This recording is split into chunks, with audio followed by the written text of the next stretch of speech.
নাটি নাটি তোর ওই ফিগারে।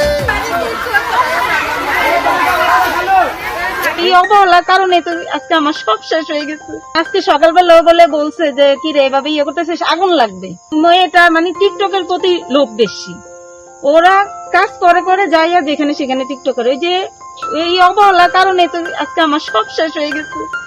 আমি যে কিভাবে আছি, আমি আজকে সারাদিন মানে বিকাল থেকে আমি আমার বিশ্বাস করবেন নি, আমার স্বামী হয়তো অনেক কষ্ট করে এই কতটুকু জমি আমি কিস্তি টিস্তি থেকে উঠে তারপরে আমি এই জমি নিয়ে তারপরে এই কতটুকু ঘর করলাম। তো আমি এখন ওনাদের থাকতে দিচ্ছি, এই থাকার পরিণতি আমার এইভাবেই ক্ষতি হয়ে গেল। রান্না বসায় তুই চলে গেছে ওনারা। টিকটকি করতে গেছে? হ্যাঁ, টিকটকই করতে গেছে। আমি আবার আমার ওয়াইফাই নিয়ে নাম্বার নিচ্ছে, ওই রাস্তায় দাঁড়ায় দাঁড়ায় ওরা টিকটক কালে দুপুরে যখন আচ্ছা এই পাশে একটা পুষ্করিণী আছে, এই পুষ্করিণীর মধ্যে দাঁড়ায় দাঁড়ায় আবার টিকটক করে, বা যেখানে মানে যেখানে যেভাবেই থাকে ওইভাবেই মোবাইল নিয়ে টিকটক করে। মূলত তারা কি করে, মানে কি কারণে এখানে ওনারা ভিক্ষা করে। তো ভিক্ষা করে? হ্যাঁ, ভিক্ষা করে। আজকে কি টিকটক করছে? আপনারা দেখছেন?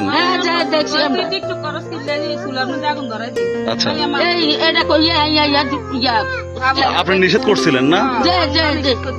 মানে চুলায় আগুন জ্বালাইয়া হে টিকটক করতে টিকটক করতে আপনি নিষেধ করছিলেন, এ শুনে নাই নাকি?